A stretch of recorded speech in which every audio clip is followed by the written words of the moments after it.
বাপের মাইয়েতের কথা শুনলো, মায়ের কথা শুনলো, নিজের সন্তানের কথা শুনলো, তারপরও বুড়িমা বলতে লাগলো আমাকে স্বামীর কথা বলো না, আমার নিজের মায়ের কথা বলো না, আমার সন্তানের কথা বলো না, বলো না, বলো না, বলো বলো আমার মুহাম্মদ কেমন আছে। ওই সময় আমার রাসূলুল্লাহ দরবারে যখন হাজির হয়ে বলতে লাগলেন ইয়া রাসূলুল্লাহ, ইয়া হাবিবাল্লাহ, হুজুর আমি গভীর রাত্রিতে আপনার ইন্তেকালের কথাটা আমার কানে পৌঁছেছে। আপনি হলেন জানের নবী, আপনি হলেন তো জানের বাদশা, আপনি হলেন রাহমাতাল লিল আলামিন, আপনি শাফিউল মুজনবিন, আপনি রাহমাতাল লিল আলামিন, আপনি গরিবদের গমখার মদিনা ঝুমার কুল নবীদের সরদার আমিন আল্লাহ মদিনা দুলাল। আপনি যদি দুনিয়া থেকে বিদায় নিয়ে চলে যান, চলে যান, চলে যান, তাহলে আমরা কার কাছে যে বলবো, আমরা দুঃখের কথা কার কাছে যে বলবো? তার কারণ হলো আপনি এমন নবী, আপনি এমন নবী, এতিমদেরও আপনি নবী, আপনি যারা সাহারা পেয়েননি তাদেরও নবী। নবী এমন এসেছে বাবা, नबी एमन से जे खतीब के खुतबे में तेरा नाम, मुकर्रिर के तकरीर में तेरा नाम, मुहद्दिस का हदीस में तेरा नाम, मुफस्सिर के तफसीर में तेरा नाम, कुरान के हर बारे में तेरा नाम, नमाज तशहुद में तेरा नाम, हुरे गिलमा गलियों में तेरा नाम, चाँद के चांदनी में तेरा नाम, सूरज के रोशनी में तेरा नाम, यहाँ तक के जहाँ होगा मेरा नाम वहाँ होगा तेरा नाम। আমার রাসূলুল্লাহ এমন একজন ব্যক্তি ছিলেন বাবা, আমার দুনিয়ায় রাসূলুল্লাহ এসেছে, ज़मीं बोली क्यों ना खुशी मना, मुझे तो मोहम्मद मिल गया, आसमान ने कहा मुझे अहमद मिल गया, यतीमों ने कहा मुझे सहारा मिल गया, भटकने वालों ने कहा मुझे हिदायत मिल गया, माशूक ने कहा मुझे माशूक मिल गया, मुहिब्बों ने कहा मुझे महबूब मिल गया, चाँद ने कहा मुझे चांदनी मिल गया, सूरज ने कहा मुझे रोशनी मिल गया, सितारों ने कहा मुझे चमक दमक मिल गया, अधूरों ने कहा मुझे उजाला मिल गया, और नबियों ने कहा मेरा ईमान मिल गया। বিশ্ব নবী আপনি আমাদের শুধু নবী নয়, নবী নয়, আপনি আখিরি নবী, আনা খাতিমুন নবী লা নবিয়্য বাদি, আপনি হলেন শেষ নবী। আমার রাসূলুল্লাহ দুনিয়া জমিনে এসেছে বলে আমার আল্লাহ পাক বলেছে ওয়া মা আরসালনাকা ইল্লা রাহমাতাল লিল আলামিন, আমার রাসূলুল্লাহ হলো রহমতের জন্য আলাম করে দুনিয়ায় পাঠিয়েছে। আমার রাসূলুল্লাহ দুনিয়া জমিনে এসেছে বলে লাকাদ মান্নাল্লাহু আলাল মুমিনিনা ইয বা'সা ফীহিম রাসূলা, আমি রাসূলদের শ্রেষ্ঠ করেছি, আমার হাবিবুল্লাহকে পাঠিয়েছি। লাকাদ মান্নাল্লাহু আলাল মুমিনিন, মুমিনদের জন্য আমার রাসূলুল্লাহকে গিফট স্বরূপ পাঠিয়েছি। এ যুবক, সেই জন্য দুনিয়াতে যতদিন থাকবে কিছুক্ষণের দুনিয়া বাবা, এই দুনিয়া হলো এমন একটা দুনিয়া যেমন ভাবে ফ্রিজেতে পানি রাখলে পানিটা বরফ হয়ে যায়, আর বরফ হয়ে যাবার পর ওই ফ্রিজ থেকে যখন দুনিয়ার জমিনে ওই বরফটা রাখা হয়, আস্তে আস্তে হাওয়া লাগলে ওই বরফটা আস্তে আস্তে আস্তে আস্তে গলে গলে গলে গলে গলে গলে পানি হয়ে যায়। এই যুবকেরা, দুনিয়ার জমিনে তোমাকে আমাকে একটা নির্দিষ্ট টাইম দিয়ে পাঠিয়েছে, আইনামা ইউদরিকুমুল মাউতা ওয়ালাউ কুনতুম ফি বুরুজিম মুশাইয়াদা, এ আমার বান্দা তোমাকে নির্দিষ্ট একটা সময় দিয়ে পাঠিয়েছি, যখন আমার মওত হবে, তুমি যদি রেহাই পেতে মনে করো তুমি পাহাড়ে চলে যাবে, সেখানেও রেহাই পাবে না, তুমি যদি দিল্লি চলে যাও সেখানেও রেহাই পাবে না, তুমি যদি সৌদি চলে যাও সেখানে রেহাই পাবে না, তুমি যদি কাতারে চলে যাও সেখানেও রেহাই পাবে না। আইনামা ইউদরিকুমুল মাউতা ওয়ালাউ কুনতুম ফি বুরুজিম মুশাইয়াদা, বান্দা নির্দিষ্ট সময়ে তোমার মৃত্যুবরণ হবে, কেউ রুখতে পারবে না। সেই মৃত্যুটা আমাদের জন্য আসান যদি হয়, মৃত্যু যখন হতেই হবে, কবরে যখন যাব, আর কবরে কি নিয়ে যাব বাবা? কবরে নিয়ে যেতে গেলে দুটো জিনিস লাগবে, একটা হলো আমল, আর একটা হলো ঈমান। ঈমান আর আমল দুটো জিনিসকে সঙ্গে করে নিতে হবে, ঈমানটা মজবুত করতে হবে। ঈমানটা কি? আল্লাহ রাসূলের মুহাব্বত, ভালোবাসা অন্তরের মধ্যে জাগরণ করতে হবে। আর দুই নম্বর হলো আমল মানে হলো নামাজ, রোজা, হজ, যাকাত, তাসবিহ, তাহলিল, ইবাদত, বন্দেগী, হারাম হালাল বেঁচে চলা, বাপ মায়ের খিদমত করা, সমাজে ওঠা বসা করা, নোংরা কাজ থেকে দূরে থাকা, সব কিছুটা হলো আমার রাসূলুল্লাহ আদর্শ আখলাক। শুধু নিজে বাঁচলে হবে না, অপরকেও বাঁচাতে হবে। কথা ঠিক না বল? জোরে বল, কথা ঠিক না বল? নিজে বাঁচলে হবে না, অপরকে বাঁচাতে হবে। আল্লাহ জুড়িয়ে দিয়েছে, বান্দা তুই নিজে নামাজ পড়তে গেলে হবে না, তুই নিজে কোরআন পড়লে হবে না, তুই নিজে পড়ার সঙ্গে সঙ্গে আরেকটা মানুষকে হেফাজত করতে হবে, আরেকটা মানুষকে বিপদ থেকে টেনে আনতে হবে, আরেকটা মানুষকে নোংরা কাজ থেকে তোকে হেফাজত করতে হবে। যে নামাজ পড়েনি তাকে নামাজের জন্য তাকে তাগিদ করতে হবে, যে রোজা রাখেনি তাকে রোজাদার বানাবার জন্য চেষ্টা করতে হবে, যে হজ করেনি তাকে হজে নিয়ে যাওয়ার জন্য চেষ্টা করতে হবে, যে বাপ মায়ের খিদমত করে না তাকে বাপ মায়ের খিদমত করাবার চেষ্টা করতে হবে, যে মদ খায় মদ থেকে তাকে ছাড়িয়ে আল্লাহর প্রেমিক বানাতে হবে। এটা একার কাজ নয়, একার কাজ নয়, এটা সমস্ত মানুষের কাজ। কথা ঠিক না ভুল? মেরাজে যাই খোদার হাবিব নবী কামলিওয়ালা, মেরাজে যাই খোদার হাবিব নবী কামলিওয়ালা, সেই খুশিতে সেই খুশিতে সেই খুশিতে পড়ুন সবাই দুরূদ সাল্লি আলা ইয়া রাসূলুল্লাহ। সকলে পড়ো ইয়া রাসূলুল্লাহ। মুখে কি আটা দিয়ে বসে আছেন নাকি? হ্যাঁ, নাকি ইয়া রাসূলুল্লাহ ইয়া হাবিবাল্লাহ বললে মনে হয় আপনাকে জেলে নিয়ে যাবে। ইনকিলাব জিন্দাবাদ বলা তো গলা ফাটিয়ে দিচ্ছে, হ্যাঁ, সে শির ফাটিয়ে দেবার কাজ। আর রাসূলকে ডাকবেন গলা ফাটালে কি হবে? এই দুনিয়ায় তোমার নাজাত, পরকালে আমার রাসূল তোমাকে নিয়ে সঙ্গে করে জান্নাতি বলে চলে যাবে। একটু জোরে বলে, কারণ শাফাআত কে করবে? জোরে বলুন, শাফাআত কে করবে? রাসূল ছাড়া শাফাআতের কোনো কান্ডারি নেই। আমার আল্লাহ পাক এটাও আমার রাসূলকে দিয়েছেন গিফট। দুনিয়াতে নবী অনেক এসেছে, কিন্তু শাফাআতের কান্ডারি কাউকে দেয় না। শাফাআতের কান্ডারি আমার রাসূলুল্লাহকে দিয়েছেন। একটু জোরে বলুন। তাহলে সবাই মিলেমিশে সেই নবীর আশিকের আওয়াজ এরকম নয়, এ তো নবীর মুস্তাকে রাসূল বসে আছেন মনে হচ্ছে। এমন উচ্চ আওয়াজে বলতে হবে ইয়া রাসূলুল্লাহ, আরো জোরে ইয়া রাসূলুল্লাহ ইয়া হাবিবাল্লাহ ইয়া রাসূলুল্লাহ। আরেকটু বলি, মক্কা শরীফে মদিনা শরীফে যাই না যাই? হাজী সাহেব এখানে আছেন? কেউ আছে নিশ্চয়, অনেকজন আছে, আমি জানি না। তো যাই হোক, যারাই গেছেন জিজ্ঞাসা করবেন কত হাজার টাকা খরচা করে, বলুন না। লাখ লাখ টাকা খরচা করে মদিনা গুম্বাদে খিজরায় যায়, আর মদিনা গুম্বাদে খিজরায় যে সালাম দেয়, আসসালাতু ওয়াসসালামু আলাইকা ইয়া রাসূলুল্লাহ ইয়া হাবিবাল্লাহ বলে সালাম দেয়।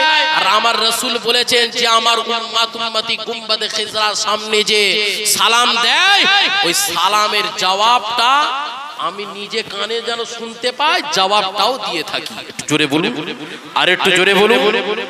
সেই গুম্বাদে খিজরায় আপনি আমি যেতে নাই পারি, কমসে কম এখান থেকে সালাম দেওয়া যায় না যায়? এই যাওয়া যাবে না, যাবে না। মনের বিশ্বাস রাখুন আর দিলে অন্তরে এটা তৈরি করুন, আর জজবাত নিয়ে সেই গুম্বাদে খিজরাকে অন্তরে নিয়ে মনে জায়গা তৈরি করুন, আর ভাবুন যেন গুম্বাদে খিজরা আমার সামনেই আছে। একবার চেঁচিয়ে বলুন ইয়া রাসূলুল্লাহ ইয়া রাসূলুল্লাহ ইয়া হাবিবাল্লাহ ইয়া রাসূলুল্লাহ ইয়া হাবিবাল্লাহ।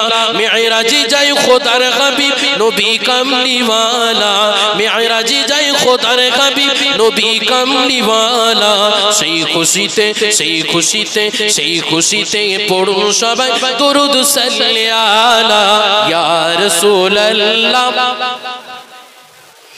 ইয়া রাসূলুল্লাহ। নূর নবীজি যাই দিদারে পেলেন খোদা তাআলা, নূর নবীজি যাই দিদারে পেলেন খোদা তাআলা, সেই খুশিতে পড়ুন সবাই দুরূদ সাল্লি আলা ইয়া রাসূলুল্লাহ। আরো জোরে ইয়া রাসূলুল্লাহ ইয়া হাবিবাল্লাহ। জিবরাইল হুকুম পাইয়া মক্কায় আসে দাওয়াত লইয়া, উম্মে গানির ঘরে পাইলেন, উম্মে গানির ঘরে পাইলেন নবী কামলিওয়ালা, সেই খুশিতে সেই খুশিতে পড়ুন সবাই দুরূদ সাল্লি আলা ইয়া রাসূলুল্লাহ। আরো জোরে ইয়া রাসূলুল্লাহ ইয়া রাসূলুল্লাহ ইয়া হাবিবাল্লাহ সিদরাতুল মুনতাহায় গিয়া জিবরিল আমিন বলে ডাকিয়া সিদরাতুল মুনতাহায় গিয়া জিবরিল আমিন বলে ডাকিয়া সামনে যেতে পারবো না গো সামনে যেতে পারবো না গো ও গো নূর আল্লাহ সামনে যেতে পারবো না গো ও গো নূর আল্লাহ সেই খুশিতে সেই খুশিতে সেই খুশিতে পড়ুন সবাই দরুদ সাল্লি আলা ইয়া রাসূলুল্লাহ মাশাআল্লাহ ইয়া রাসূলুল্লাহ ইয়া হাবিবাল্লাহ ইয়া রাসূলুল্লাহ जिसके लब पर अली अली होगा उसके दिल में नबी नबी नबी होगा जोरे बोलूं ना सुबहानाल्लाह जार अंतरे आली आली होबे आली माने आना मदीनातुल इल्म वा अलियुम बाबुगा আমার রাসূল বলেছেন আলী হলেন জ্ঞানের শহর তার দরওয়াজা কে তার দরওয়াজা আমি গোলাম জ্ঞানের শহর দরওয়াজা হলে शेर की बोलছে जिसके लबों पर अली अली होगा उसके दिल में नबी नबी होगा जिसके लब पर अली अली होगा उसके दिल में नबी नबी होगा साफ जाहिर इस वसीले से ऐसा इंसान जन्नती होगा जोरे बोलूं ना सुबहानाल्लाह जे नबी नबी करबे तार ठिकाना कोথায় जोरे बोलो तार ठिकाना कोথায় जन्नते इजने बोलছে जिसके लब पर अली अली होगा उसके दिल में नबी नबी नबी नबी नबी होगा শেষ করি মওত যদি হতে হয় মওতের নিয়ে ছোট্ট করে আজকে মরলে কালকে দুই দিন পরের দিন কেউ কাঁদবে না আজকে মরলে কালকে দুই দিন পরের দিন কেউ কাঁদবে না যাদের জন্য করলে কামাই যাদের জন্য করলে কামাই তারা তোমায় চিনবে না ঠিক না বল জোরে বলুন না ঠিক না বল আজকে মরলে কালকে দুই দিন পরের দিন কেউ কাঁদবে না যাদের জন্য করলে কামাই মরলে তারা চিনবে না থাকতে সময় কারো আমল ঈমান করো খাঁটি শেষ ঠিকানা তোমার আমার 3.5 হাত মাটি শেষ ঠিকানা তোমার আমার 3.5 হাত মাটি আজকে মরলে কালকে দুই দিন পরের দিন কেউ কাঁদবে না যাদের জন্য করলে কামাই তারা তোমায় চিনবে না যাদের জন্য করলে কামাই তারা তোমায় চিনবে না কত কষ্ট করে তুমি করলে সাদের বাড়ি সেই বাড়িতে ঠাঁই হবে না যাইতে হবে ছাড়ি কত ঠিক না বল দুনিয়াতে অনেক কামাই করে অনেক কষ্ট করে মেহনত করে রাত দিন পরিশ্রম করে একটা সুন্দর আদরের বাড়ি বানায় শেষ করি কত কষ্ট করে তুমি করলে সাদের বাড়ি সেই বাড়িতে ঠাঁই হবে না চাইতে হবে ছাড়ি মহামায়ার টানে তুমি মহামায়ার টানে তুমি রবের বিধান ভুলো না মায়া মমতার টানে তুমি রবের বিধান ভুলো না যাদের জন্য করলে কামাই তারা তোমায় চিনবে না যাদের জন্য করলে কামাই তারা তোমায় চিনবে না। আজকে মরলে কালকে 2 দিন পরের দিন কেউ কাঁদবে না। যাদের জন্য করলে কামাই পরের দিন কেউ চিনবে না। আল্লাহুম্মা একটা দুটো পাঁচটা ছটা আটটা 10টা করে অন্য অন্য নবীদের মুজিজা ছিল, কিন্তু যে তোমার নবী জানের নবী প্রাণের নবী ওই নবীর মুজিজা একটা দুটো তিনটে নয় 4500 মুজিজা রাসূলুল্লাহ দেখিয়েছিলেন। আর সেই মুজিজার মধ্যে শ্রেষ্ঠ মুজিজা হলো কোরআনুল মাজিদ। জোরে বলুন সুবহানাল্লাহ, আরো জোরে বলুন সুবহানাল্লাহ। এ বাপেরা যুবকেরা, এই কোরআনটা এমন একটা কিতাব, দুনিয়ার জমিনে অনেক গ্রন্থ আছে, বাইবেল আছে, টিপিটক আছে, জিন্দাবেস্তা আছে, অনেক গ্রন্থ ধর্মগ্রন্থ আছে বাবা, কিন্তু আপনি দেখাতে পারবেন না কোন গ্রন্থ প্রথম থেকে শুরু থেকে শেষ পর্যন্ত কোন মানুষ মুখস্থ করেছে। গীতা আছে, বাইবেল আছে, টিপিটক আছে, জিন্দাবেস্তা আছে, কাউকে দেখাতে পারবে? গুগলে সার্চ করে দেখুন তো দেখি। পৃথিবীতে একটা মানুষ অন্যান্য ধর্মের প্রথমে শুরু থেকে শেষ পর্যন্ত বিনা ভুলে শুনিয়ে দেবে এমন কোন মানুষ এখনো পর্যন্ত অন্য ধর্মে জন্মায়নি। কিন্তু আমার আল্লাহ পাক সেই হাবিবুল্লাহর উপরে যে কোরআন, এই কোরআনের মুজিজা এমন একটা কোরআন সারা পৃথিবীতে নয়, একটা গ্রাম থেকে একটা দুটো নয় 10টা 20টা করে কোরআনুল কারীমের প্রথম থেকে শেষ পর্যন্ত পুরোটাই শুনিয়ে দেওয়ার ক্ষমতা রাখে। একটু জোরে বলুন, আরো জোরে নারী দিবে, নারী দিবে। এটা কম ব্যাপার নাকি? তুমি কত শ্রেষ্ঠ, কারণ हमको नबी मिला, नबी मुहम्मदुर रसूलुल्लाह मिला, इमाम मिला, इमाम आजम अबू हनीफा मिला, वली मिला तो गौसे आजम मिला। আর তোমার আমার যেটা পেয়েছি শ্রেষ্ঠ সেটা হলো কোরআনুল মাজিদ পেয়েছি। একটু জোরে বলুন না সুবহানাল্লাহ। কোরআন পেয়েছি, কাবা পেয়েছি, এটা সব শ্রেষ্ঠ। নবী পেয়েছি শ্রেষ্ঠ, কোরআন পেয়েছি শ্রেষ্ঠ, কাবা পেয়েছি শ্রেষ্ঠ, আর কাবার কাবা মুহাম্মদুর রাসূলুল্লাহ পেয়েছি। একটু জোরে বলুন না সুবহানাল্লাহ। কাবার সম্মান, কাবার ইজ্জত, কাবার মর্তবা, কাবার শান, কাবার কাবা মুহাম্মদুর রাসূলুল্লাহর জন্য হয়েছে। একটু জোরে বলুন না সুবহানাল্লাহ। সেই রাসূলকে পেয়েছি, আর কি চান আপনি?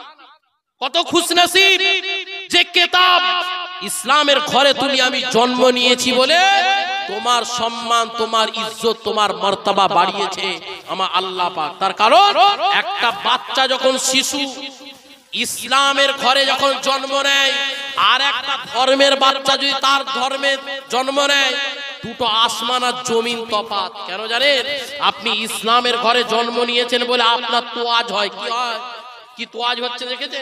মেহমানদারি হচ্ছে। নতুন জন্ম নিয়েছে, কি করবে? কি করবে? মাথাটাকে নেড়া করে দেয়, ভালো সুন্দর একটা নাম দেয়, আকিকা দেয়া হয়, হয় না? বলুন না, তাকে সুন্দর একটা নাম দেয়া হয়, তার মুখেতে একটা ভালো মানুষ, আল্লাহওয়ালা ইমাম সাহেব হতে পারে, হাফেজ হতে পারে, আলেমে দ্বীন হতে পারে, তার হাত দিয়ে তার মুখেতে একটু মিষ্টি দেয়া হয়, তার মুখে মিষ্টি হওয়ার জন্য। সব কাজ হচ্ছে ইসলামের জন্য। তুমি ইসলামের ঘরে জন্ম নিয়েছো বলে সব কাজ হচ্ছে। কানেতে আজান দিয়েছে আল্লাহু আকবার, আল্লাহু আকবার, এটা কার জন্য? ইসলামের ঘরে জন্ম নিয়েছো বলে। তোমার খাতনা হচ্ছে ইসলামের ঘরে জন্ম নিয়েছো বলে। অন্য ধর্মে গেলে বাপ তোমার এসব তোয়াজ, এসব মেহমানদারি কিচ্ছু হবে না। এই জোরে বলেন না, হবে? কিচ্ছু হবে না। ইসলামের ঘরে জন্ম নিয়েছো বলে সব কিছু তোমার জন্য সম্ভব হচ্ছে। আবার যখন দুনিয়াতে আসলে তো এত তোয়াজ হচ্ছে। হ্যাঁ, কি সুন্দর, কি সুন্দর ব্যবস্থা, আকিকা দিচ্ছে, সবাই এসেছে। হ্যাঁ, আপনার সুন্দর নামের আকিকা হচ্ছে, মিষ্টি মুখে দিচ্ছে, ভালো একটা নাম রাখছে। হ্যাঁ, এসব কিছু ইসলাম। আবার যখন দুনিয়া থেকে বিদায় নিচ্ছ, কুল্লু নাফসিন যায়িকাতুল মউত, মৃত্যুর মজা যখন সবাইকে চাখতে হবে, অন্য ধর্মের মানুষেরও মৃত্যু হচ্ছে। কিন্তু যখন মৃত্যু হচ্ছে আর তোমার আমার মৃত্যু হচ্ছে, দুটো আসমান আর জমিন তফাৎ হয়ে যাচ্ছে। অন্য ধর্মের মৃত্যু করে ঘরের ভিতরে আর ঢোকাতে দেবে, বলো না দেবে না, বলছে পালা গেছে পালা হাঁটা, ঘরের বাইরে বার করে রাখবে। কিন্তু আপনি মুসলমান হয়েছেন বলে, ইসলামের অনুসারী হয়েছেন বলে, ইসলাম ঘরে জন্ম নিয়েছেন বলে, আপনি যখন ইন্তেকাল করে যান আপনাকে সুন্দরভাবে গোসল দেওয়ার ব্যবস্থা করে দেয়, চোখেতে সুরমা দেওয়া হয়, সুন্নতি আপনাকে কাপড় পরানো হয়, সাদা কাপড় পরানো হচ্ছে, চোখে সুরমা, আতর, কি সুন্দর আপনাকে গোসল টোসল দিয়ে পাক সাফ করে কাফন টাফন পরিয়ে এবার নিয়ে যাচ্ছে কবরেতে। আর অন্য ধর্মের আপনারা তো সেটা দেখেন, বল হরি, তাদের ধর্মে তারা মানছে ওটা। কিন্তু আপনি একবার বুকে হাত দিয়ে চিন্তা করে দেখুন, আপনি মুসলমানের ঘরে জন্ম নিয়েছেন বলে সুষ্ঠুভাবে যাতে করে আপনার কষ্ট না হয়। ওই জন্য বলা হয়েছে মাইয়ের যখন মারা যায়, যখন মানুষ মারা যায় তার গাটাও গোসল যখন দেবে আস্তে আস্তে হাত বুলাবে, তার গাটা বিষের মতন ফোড়ার থেকেও বেশি তার কষ্ট হতে থাকে। এসব আমার ইসলাম শিখিয়েছে। সেই জন্য বাবেরা, যুবকেরা, আজ তুমি আমি ইসলামের ঘরে জন্ম নিয়েছি, এটা তো তোমার খুশনসিব, এটা তো তোমার নসিব, চমৎকার যে রাসূলুল্লাহর ঘরে জন্ম নিয়েছি, রাসূলুল্লাহর জন্য দ্বীন পেয়েছি, ইসলাম পেয়েছি, কোরআন পেয়েছি, শরীয়ত পেয়েছি, আল্লাহ ওয়ালার পথের প্রতীক হতে পেরেছি। একমাত্র তোমার আমার অবদান সেই রাসূল 63 বছরের জিন্দেগি রেখে যাওয়া জিন্দেগি তোমার আমার কাছে রেখে গেছে। বাপ, এই দিন এই ইসলামটাকে তোমার আমার কাছে রেখে গেছে একটা আমানত স্বরূপ। কি স্বরূপ? বলে একটা মানুষের কাছে একটা পয়সা দিলে আপনাকে আমানতের মতন রেখে দিতে হয়। ওই পয়সাটাকে যেমন হাত দেওয়া যায় না, আমার রাসূলুল্লাহ দুনিয়ার জমিনে এসে দ্বীন ইসলামটাকে তার উম্মতের কাছে একটা আমানত করে রেখেছে যে আমার উম্মত উম্মতিরা এটা কমসে কম দেখবে। আজকে আমরা কি করছি? বাপের 3টে ছেলে, কটা ছেলে এটা জোরে বলুন? বাপের 3টে ছেলে, একটা ছেলে বাপ চলে যাবার আগে তার ভাইকে ডেকে বলছে, ও ভাই শোনো, আমার এই 3টা ছেলেকে রেখে যাচ্ছি, মরে যাব চলে যাব, এদেরকে কমসে কম দেখে রেখো। বাপ এই কথাটা ভাইকে বলে বিদায় নিয়ে চলে গেছে, ইন্তেকাল হয়ে কবরে চলে গেছে।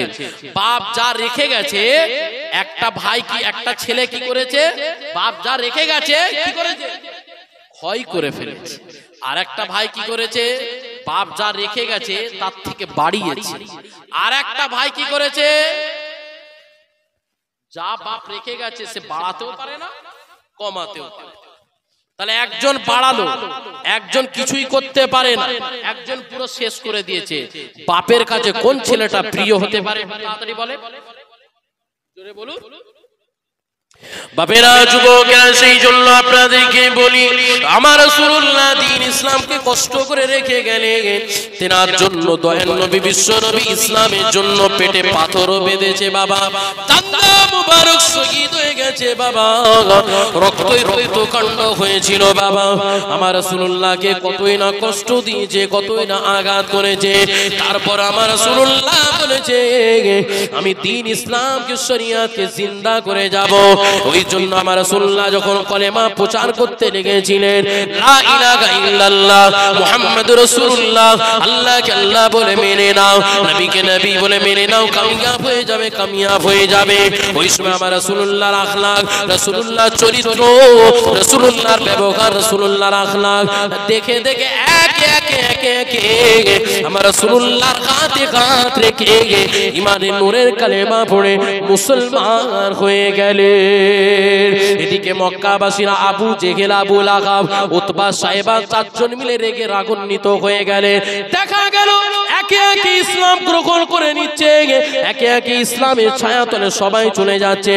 আবু জেহেল, আবু লাহাব, উতবা, সাইবা পেরেশান হয়ে গেলে, পেরেশান হয়ে আমার রাসূলুল্লাহ চাচার কাছে এসে বল বলতে লাগলেন, ও চাচা যান তোমার ভাইপোকে বলে দাও সে যেন কলেমা প্রচার না করে। আব্দুল্লাহর বেটা মুহাম্মদ যা চাইবে আমরা তাই দেব। সে যদি কলেমা প্রচার করা বন্ধ করে দেয়, সে যদি কলেমা প্রচার বন্ধ যদি করে দেয়, সে যদি নেতা হতে চায় আমরা তাকে নেতা বানিয়ে দেব। সে যদি টাকা চায় আমরা তাকে টাকা দিয়ে দেব। সে যদি নারী চায় আমরা তাকে নারী দিয়ে দেব। যা চাইবে তাই দেব, কিন্তু কলেমা প্রচার করা যাবে না, যাবে না, যাবে না, যাবে না। ওই সময় দয়ার নবী বিশ্ব নবীকে তার চাচা জানকে বলে আবু জেহেল, আবু লাহাব, উতবা সাহেবা চলে গেলে। চলে যাবার পরে চাচা এবার ভাইপোকে ডেকে বলছে, ও আব্দুল্লাহর বেটা মুহাম্মদ, শোনো বাবা, শোনো, আমার কাছে এসেছিল আবু জেহেল, আবু লাহাব, উতবা সাহেবা, চারজন মিলে এসে বলেছিল তোমাকে কলেমা প্রচার করা যাবে না, যাবে না। তুমি যা চাইবে তাই দেবে মক্কাবাসীরা। তুমি যদি টাকা চাই টাকা দেবে, তুমি যদি নারী চাই নারী দেবে, তুমি যদি নেতা হতে চাও নেতা বানিয়ে দেবে, কিন্তু কলেমা প্রচার করা যাবে না, যাবে না, যাবে না। ওই সময় নবী বিশ্ব নবী চাচা জানের কথাটা শুনে চোখে পানি এসে বলতে লাগলেন, ও চাচা জান, আমি দুনিয়াতে যখন এসেছি আমার আব্বা জানকে হারিয়েছি। আমি যখন দুনিয়া জমিনে এসেছি 6 বছর পরে আমি আমার আম্মা জানকে হারিয়েছি। পরক্ষণে আমি আমার দাদু ভাইকে হারিয়েছি। পরক্ষণে আমার কষ্ট, আমার দুঃখ, আমার চোখের পানিটা আপনি বুঝতেন চাচা হয়ে, আপনি বুঝতেন, আপনি কষ্টটা বুঝতেন। কিন্তু চাচা যান আমার মনে হলো মক্কাবাসীরা আমাকে ডেকেছে, এই জন্য ডেকেছে।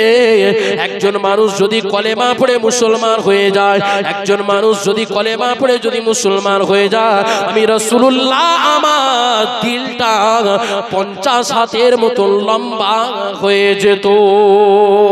এই যুবকেরা, জওয়ানেরা, ওই সময় রাসূলুল্লাহ এবার চাচা জানকে বলতে লাগলেন, ও চাচা জান, আবু জেহেলকে বলে দাও, উতবাকে বলে দাও, সাহেবাকে বলে দাও, তারা যদি আমার এক হাতে যদি আসমানের চাঁদ যদি এনে দেয়, অপর হাতে যদি আসমানের সূর্যটা যদি এনে দেয়, এক হাতে যদি আসমানের চাঁদ এনে দেয়, অপর হাতে যদি সূর্য এনে দেয়, তথাপি আমি মুহাম্মদ বলছি আল্লাহ যে দায়িত্ব দিয়ে আমাকে পাঠিয়েছে, এই দায়িত্ব থেকে কিঞ্চিত পরিমাণ দূরে সরে যাব না। রাসূলকে সব অফার দিয়েছিল, আজও সমাজে মানুষকে অফার দিচ্ছে, তোকে টাকা দেবো, তোকে নারী দেব, তোকে নেতা বানাবো। এই তিনটেতেই তো দুনিয়া সব পাগল হয়ে আছে, তাই তো নাকি? কেউ টাকার পাগল, সকাল থেকে রাত পর্যন্ত টাকা টাকা টাকা করে পাগল। দুনিয়া জামিনে কেউ নারী, সুন্দর রানী পাওয়ার জন্য পাগল। কেউ জান দিচ্ছে, কেউ গলায় দড়ি দিয়ে দিচ্ছে, কেউ বিষ খেয়ে নিচ্ছে, কেউ ঝাঁপ দিচ্ছে সুন্দর পাওয়ার জন্য। আরে পাগল, সুন্দর যদি পেতে হয় আয় আমার রাসূলুল্লাহর কাছে আয়। আল্লাহ পাক বলছে 100% আমি সৌন্দর্য দিয়েছি। কত পার্সেন্ট? জোরে বল, কত পার্সেন্ট? হ্যাঁ, 100% সৌন্দর্য দিয়েছি। কিভাবে? আল্লাহ বলছে 100% এর মধ্যে 1% আলাদা করে, আর আলাদা করো 99টাকে একদিকে, আর 99টা আর একদিকে। এবার একটাকে আল্লাহ কি করছেন, আবার বলছে একের যে সৌন্দর্যটা দিয়েছে। মন দিয়ে শুনছেন আপনারা? শুনছেন নাকি ছেড়ে দেবো? ছেড়ে দেবো? বলবো? মন দিয়ে শুনলে তবে দেবো। শুনছেন তো? তাহলে আল্লাহ পাক সৌন্দর্য কত পার্সেন্ট করেছেন? 100%। 100% মধ্যে 99কে আলাদা করে দিন, 1%কে রেখেছেন। 1%কে রেখে আল্লাহ বলছেন ওই 1%টাকে হাফ করো। কি করো? হাফ করো।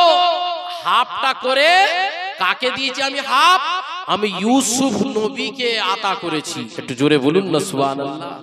ইউসুফ নবীকে এত সৌন্দর্য দেখতে, এত রমণী দেখতে ছিল, ইউসুফ নবীকে মিশরের মেয়েরা দেখার জন্য সব পাগল, সব পাগল। কি করেছিল ঘটনাটা? মিশরের মেয়েদের হাতে ফল দিয়েছিল, আপেল দিয়েছে, ছুরি দিয়েছে, আর ইউসুফ নবীকে তাদের সামনে দিয়ে নিয়ে যাচ্ছে। পরক্ষণে দেখা গেল ইউসুফ নবীকে মিশরের মেয়েদের সামনে দিয়ে যখন যাচ্ছে, মেয়েরা দেখে ইউসুফ নবীকে দেখছে আর এদিকে ছুরি দিয়ে হাতের ফল কাটা তো দূরের কথা, হাতের আঙ্গুল কেটে দিয়েছিল। একটু জোরে জোরে বলবেন, কেন হাতের আঙ্গুল কাটলো? কি কারণে? এত সৌন্দর্য ইউসুফ নবীকে আমার আল্লাহ পাক করেছিলেন, এই জন্য। তাহলে বোঝা গেল 1/2% কাকে দিল? ইউসুফ নবীকে। আর 1/2%টা কাকে দিয়েছে? আল্লাহ বলছে সারা পৃথিবীতে যত নরনারী আছে, ছেলে মেয়ে দেখতে পাচ্ছ, শুধু হাওড়া জেলা না, পশ্চিম বাংলার যত জায়গা আছে, সারা দেশে দুনিয়ায় 850 কোটি মানুষ আছে। কত কোটি বলো? 850 কোটি মানুষকে আমার আল্লাহ পাক ওই 1/2% সৌন্দর্যটাকে ছেলে এবং মেয়ের মধ্যে বেটে দিয়েছে। একটু জোরে বলে। তাহলে সামান্যতে তুমি পাগল, সামান্য থেকে পাগল 1/2% দিয়েছে। আর পরক্ষণে আল্লাহ বলছে রে পাগল, 1% ইউসুফ নবী পেল, আর 1/2% সারা দুনিয়ার মানুষ পেয়েছে, আর 99% তো আমার নবী, দয়ার নবী, রাহমাতাল লিল আলামিনকে আমি দিয়ে দিয়েছি। একটু জোরে বলুন, আর একটু জোরে। সেই জন্য আমার রাসূলুল্লাহকে যারাই দেখেছে ইউসুফ নবীকে দেখে তো হাতের আঙ্গুল কেটেছে, আর আমার নবীকে যারা দেখেছে হাতের আঙ্গুল নয় গলা কাটিয়ে দিয়েছে। একটু জোরে বলুন না সুবহানাল্লাহ, আরো জোরে। নবীকে যারা দেখেছে তারা গলা কাটিয়ে দিয়েছে। বদরের যুদ্ধ, সিফফিনের যুদ্ধে, কারবালার যুদ্ধে, যত যুদ্ধ আমার রাসূলুল্লাহর জন্য, প্রেম ভালোবাসার জন্য, ইসলামের জন্য কুরবানি হয়ে যাওয়ার জন্য তারা তৈরি। তাদের কাছে টাকা, তাদের কাছে অর্থ, তাদের কাছে বিবি, তাদের কাছে ছেলে, তাদের কাছে কোনো কিছু কোনো দাম ছিল না। একমাত্র দাম মুহাম্মদুর রাসূলুল্লাহর ছিল। একটু জোরে বলুন সুবহানাল্লাহ, আরো জোরে। আজকে দুনিয়াতে তুমি টাকার পাগল। টাকা ছিল না, টাকা ছিল নি আজ থেকে 1500 বছর আগে। বাপেরা, যুবকেরা, তরুণেরা, আজ থেকে 1500 বছর আগে দয়ার নবী বিশ্ব নবী যখন কলেমা প্রচার করতে লাগলেন, কলেমা প্রচার করতে ওই সময় মক্কাবাসীরা আমার রাসূলুল্লাহকে মারতে লাগলো, আঘাত করতে লাগলো। কিন্তু সর্বপ্রথম আবু বকর ইসলাম গ্রহণ করলেন। ইসলাম গ্রহণ যখন করলেন, আবু বকরের সম্পদটা কত ছিল? আজ থেকে 1500 বছর আগেকার কথা বলছি। আজকে কোন মানুষের যদি 2 বিঘা 4 বিঘা জমি থাকে, ও বাপ রে, মোড়া লাইকে বিরাট ব্যাপার, তার গায়ের কাছে যাওয়াই যায় না, এত তার তো ঝাঁঝ। আজ থেকে 1500 বছর আগে দয়ার নবীর হাতে হাত রেখেছে আবু বকর সিদ্দিক। এনার সম্পদ কত ছিল? ডান দিকে যা দেখতে পাবে সব আবু বকর, বাঁদিকে সব আবু বকর সিদ্দিকের, সামনের দিকে সব আবু বকর সিদ্দিকের, পিছনের দিকে সব আবু বকর সিদ্দিকের। যখন দয়ার নবীর হাতে হাত রেখে ঈমানের নূরের কালেমা পড়লো, তখন আবু বকর সিদ্দিক সমস্ত ধন সম্পদটাকে নিয়ে আমার রাসূলুল্লাহর দরবারে এসে বলতে লাগলো, ইয়া রাসূলুল্লাহ, হাবিবাল্লাহ, হুজুর, আমার কাছে ধন সম্পদের কোনো মূল্য নেই, আমার কাছে টাকার কোনো মূল্য নেই, আপনাকে আমি মহব্বত করি, এটাই আমার কাছে সবথেকে বড় মূল্য। একটু জোরে বলুন, আরো জোরে। কি বলছেন আপনি গুরু? আজ থেকে 1500 বছর সব বিলিয়ে দিয়েছে আমার রাসূলুল্লাহর জন্য। তোমরা আমরা জলসা দিতে গেলে 500 টাকা চাঁদা দেব, বলছে 500 টাকা? বাজার খুব খারাপ, বাজার খুব খারাপ, দিতে পারবো না। বলছে তাহলে একটা ফাংশন দেবো নাকি? দে 600 টাকা চাঁদা দে। বলছে 600 টাকা দেবনি, যদি ক্যাটরিনাকে আনতে পারি 600 টাকার জায়গায় 1000 টাকা দেবো। চাঁদা কেউ কত দেবে? চাঁদা ফেলেছে 500 টাকা, ক্যাটরিনার কথা বলতে 500 টাকা 1000 বেরোচ্ছে। আর যখন জলসার চাঁদা দেবো বলছে বাজার খুব খারাপ, লে যা 200 টাকা বালা নিয়ে চল যা। বালাহাটা ক টাকা দিচ্ছে? 200 টাকা। বাপেরা, যুবকেরা, সেই জন্য আপনাদেরকে বলি, জীবনকে পরিবর্তন করতে হবে। আমার রাসূলুল্লাহকে এমন পিয়ার করেছিলেন, মুহাব্বত করেছিলেন, নিজেদের জানের থেকে পিয়ার করেছিলেন, ভালোবেসেছিলেন। আজকে তোমাকে আমার রাসূলুল্লাহর আশিক হতে হবে, রাসূলুল্লাহর প্রেমিক হতে হবে, রাসূলুল্লাহর দিওয়ানা হতে হবে। তার কারণ হলো দয়ার নবী বিশ্ব নবী মসজিদে নববী শরীফে বসে বসে বসে বসে বসে বসে বসে বসে আপনার আমার দয়াল নবী সাহাবায়ে কেরামদেরকে নিয়ে ওয়াজ নসিহত করতে লাগলেন। ওয়াজ নসিহত করছে, আরে তো ওয়াজ নসিহত করতে করতে একজন সাহাবাকে বলছে, বাবা অনেক দিন আমার দরবারে আছো, এবার বাড়ি চলে যাও। ওই সময় সাহাবাকে বলতে লাগলেন, ও বাবা চলে যাও, বাড়ি চলে যাও, বাবা চলে যাও। ওই সময় আব্দুল্লাহ বিন রাওহানকে বলা হলো, ও আব্দুল্লাহ বিন রাওহান চলে যাও, বাড়ি চলে যাও, বাড়ি চলে যাও। ওই সময় বাড়ি চলে যেয়ে বলতে লাগলেন, না না না না না না, আমি আমার রাসূলুল্লাহকে না দেখে আমার কষ্ট হচ্ছে। বাড়ি চলে আসলেন, বিবির সঙ্গে দেখা করলেন, মায়ের সঙ্গে দেখা করলেন, করে আবার ঘর থেকে বেরিয়ে চলে যেতে লাগলেন। ওই সময় বিবি বলতে লাগলেন, ও বাবা, ও বাবা কোথায় যাচ্ছ বাবা? ও আমার স্বামী কোথায় যাচ্ছ, কোথায় যাচ্ছ? ওই সময় আব্দুল্লাহ বিন রাওহান বলেছিলেন, আমি আমার রাসূলুল্লাহর দরবারে যাব।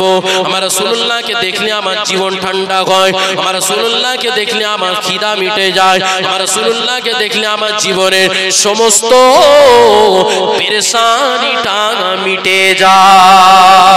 এ যুবকেরা, জওয়ানেরা, সেই জন্য আপনাদেরকে বলি, সাহাবায়ে কেরামদের মুহাব্বত অন্তরে তৈরি করো। আমার সাহাবায়ে কেরামরা নিজেদের জানকে জান মনে করে না, নিজেদের জীবনকে জীবন মনে করে না, নিজেদের শরীরকে শরীর মনে করে না। যখনই আমার রাসূলুল্লাহ ডাক দিয়েছে, সঙ্গে সঙ্গে তারা বেরিয়ে পড়েছে। 1 তারিখে এক সাহাবায়ে কেরাম দুপুর বেলায় বিবাহ করেছে। বিবাহটা করে স্ত্রীকে সঙ্গে করে বাড়ি গেছে। পরক্ষণে শোনা গেছে দয়ার নবী যুদ্ধের ময়দানে ডাক দিয়েছে। আমরা বিবাহ করি না করি? জোরে বলুন না, করি না করি? দুপুর বেলা কেউ যদি বিবাহ করে ঘরে ঢোকে আর নতুন বিয়ে মানে বিবি পেলে ঘর ছেড়ে আসতে পারবে? যে যতই দরের লোক হোক না, যতই ভালোবাসার লোক হোক না, যাওয়া, জোরে বলো না, যাওয়া যাবে না? যায়। নতুন বিবি ছেড়ে কেউ যেতে চায় না, নতুন বিবির টেস্ট আলাদা। এ যুবকেরা, ও আমার তরুণেরা, এক সাহাবা রাসূলুল্লাহ দরবারে, রাসূলুল্লাহ ডাক হয়েছে, যুদ্ধের ময়দানে যেতে হবে, যুদ্ধের ময়দানে যেতে হবে। ওই সময় আমার ওই সাহাবাটা স্ত্রীর সঙ্গে মেলামেশায় জড়িত ছিল, স্ত্রীর সঙ্গে মেলামেশায় জড়িত ছিল। মেলামেশা করার পরে ফরজ গোসল করতে হয়, ফরজ গোসল না করলে ইবাদত কোনো কবুল হয় না, হয় না। এই যুবক, ওই সময় সাহাবায়ে কেরাম, তিনি ওই খবরটা যখন কানে পৌঁছে গেছে, সঙ্গে সঙ্গে ওই মেলামেশাটা ছেড়ে দিয়ে ওই সাহাবা ছুটে ছুটে ছুটে ছুটে ছুটে ছুটে ছুটে ছুটে এসে যুদ্ধের ময়দানে জয়ী, যুদ্ধের ময়দানে এসে পৌঁছালেন। যুদ্ধের ময়দানে যখন এসে পৌঁছে গেছে, যুদ্ধ শুরু হয়ে গেছে, যুদ্ধ শুরু হয়ে গেছে। একদিকে আর একদিকে মারপিট হতে লেগেছে, যুদ্ধ হতে লেগেছে। পরখ করে খামসালা রাদিয়াল্লাহু তাআলা, সাহাবার নাম হলো খামসালা, ওই খামসালা রাদিয়াল্লাহু তাআলা এবার খুঁজতে লাগলেন, খুঁজতে লাগলেন, কোথায় দেখো দেখো দেখো দেখো বিবি এসে। এবার বিবি ছুটে ছুটে ছুটে ছুটে এসে আমার রাসূলুল্লাহর দরবারে এসে বলতে লাগলেন, ইয়া রাসূলুল্লাহ, ইয়া হাবিবাল্লাহ, হুজুর, আমার স্বামী দুপুর বেলা বিবাহ করেছে আর সন্ধ্যায় আপনার ডাক যখন পড়েছে, ওই সময় আমার সঙ্গে মেলামেশায় যুক্ত ছিল, কিন্তু ফরজ গোসল না করে যুদ্ধের ময়দানে এসে হাজির হয়েছে। তার কারণ হলো, যদি গোসল করতে যেত, ফরজ গোসল যদি করতে যেত, তাহলে যুদ্ধে যাওয়াটা দেরি হয়ে যেত, আমার রাসূলুল্লাহ ডাকে সাড়া দেওয়াটা আমার দেরি হয়ে যেত, এটা চূড়ান্ত বেয়াদবি হয়ে যেত। এই যুবকেরা, ওই সময় হামজা রাদিয়াল্লাহু তাআলা আমার রাসূলুল্লাহ এবার বলতে লাগলেন, ও বিবি শোনো, দাঁড়াও দাঁড়াও, তোমার হামজালা কোথায় আছে আমি খুঁজে বার করি, খুঁজে বার করি। এবার যুদ্ধের ময়দানে খুঁজতে লাগলো, হামজালা কোথায়, হামজালা কোথায়? দেখা গেল আমার আল্লাহ পাক তাকে আরশে আজিমে তুলে তাকে জান্নাতের গোসল করাচ্ছেন। জোরে বলুন সুবহানাল্লাহ, আরো জোরে বলুন সুবহানাল্লাহ। পরক্ষণে বোঝাতে লাগলো কিসের জন্য আল্লাহ তাকে অত বড় মাকামের জায়গাতে গোসল দেওয়াচ্ছে, কি কারণে দেওয়াচ্ছে? আল্লাহ বলতে লাগলেন আমার হাবিবুল্লাহর খাতিরে, আমার হাবিবুল্লাহর মোহাব্বতের দেরি করে না, দেরি করে না। ওই সময় সঙ্গে সঙ্গে যখনই কানে ডাক পড়েছে দ্বীনের জন্য, ইসলামের জন্য, শরীয়তকে বাঁচাবার জন্য, কোরআনকে বাঁচাবার জন্য, আমার রাসূলুল্লাহর ডাকে সাড়া দেওয়ার জন্য, এই সঙ্গে সঙ্গে যখন হামজালা ছুটে এসেছে, আমার রাসূলুল্লাহর ডাকে ছুটে যখন এসেছে, আমার আল্লাহ পাক ওই ছোটাটাকে, ওই আশাটাকে কবুল করে নিয়েছেন। জোরে বলুন সুবহানাল্লাহ, আরো জোরে বলুন সুবহানাল্লাহ। কি বুঝলে? হ্যাঁ, ফরজ গোসল আর করেনি, মেলামেশা ছেড়ে রাসূলের দরবারে হাজির। এসে দেখছে যুদ্ধ হচ্ছে, যুদ্ধে লেগে গেছে। পরক্ষণে স্ত্রী এসে বলছে আমার হামজালা, আমার স্বামী তো গোসলই করে না, ফরজ গোসল। দেখো দেখো কোথায় আছে। রাসূল যখন আসমানের উপর দিকে তাকিয়ে দেখছে আমার হামজালাকে জান্নাতের গোসল করাচ্ছেন। একটু জোরে বলুন না সুবহানাল্লাহ। কি ডাক! আজকে শরীয়তের জন্য, ইসলামের জন্য, কোরআনের জন্য তোমাকে ডাকা হলে সময় নেই। এটাই তো তফাৎ। তখনকার ইমানের জজবাত কি ছিল, পাওয়ার কি ছিল, আজকে তোমার কি পাওয়ার?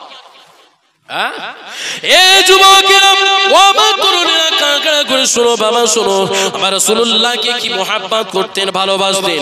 এক বুড়ি মা আমার রাসূলুল্লাহর কথা শুনেছে, মনে হয় আমার রাসূলুল্লাহ যুদ্ধের ময়দানে মারা গেছেন, ইন্তেকাল করে গেছেন। মন দিয়ে শোনেন, শুনছেন? বুড়িমার কানে আওয়াজ পৌঁছেছে তোর নবী, বিশ্ব নবী, নূর নবী নাকি ইন্তেকাল হয়ে গেছেন, মারা গেছেন, মারা গেছেন। এই কথাটা যখন বুড়িমা গভীর রাত্রিতে শুনেছে, গভীর রাত্রিতে যখন শুনেছে, গভীর রাত্রিতে ঘর থেকে বেরিয়ে পড়েছে। বেরিয়ে পড়ে রাস্তায় যেতে যেতে যেতে যেতে প্রতিমধ্যে কিছু বালকরা তাকে দাঁড় করিয়ে বলতে লাগলো, ও বুড়িমা শোনো, বাবা শোনো, দাঁড়িয়ে যাও, দাঁড়িয়ে যাও। কোথায় যাচ্ছ এত গভীর রাত্রিতে, কোথায় যাচ্ছ? ওই সময় বুড়িমা বলেছিলেন আমার রাসূলুল্লাহকে নাকি কতল করে দিয়েছে, আমার রাসূলুল্লাহকে নাকি মেরে দিয়েছে, মেরে ফেলেছে। এই জন্য আমার রাসূলুল্লাহকে দেখার জন্য আমি ছুটে ছুটে দৌড়ে দৌড়ে যাচ্ছি। ওই সময় ওই বালকরা বলেছিল, ও বুড়িমা, বুড়িমা, বুড়িমা, তুমি বাড়ি চলে যাও, চলে যাও, চলে যাও, তোমার স্বামী ইন্তেকাল করেছে।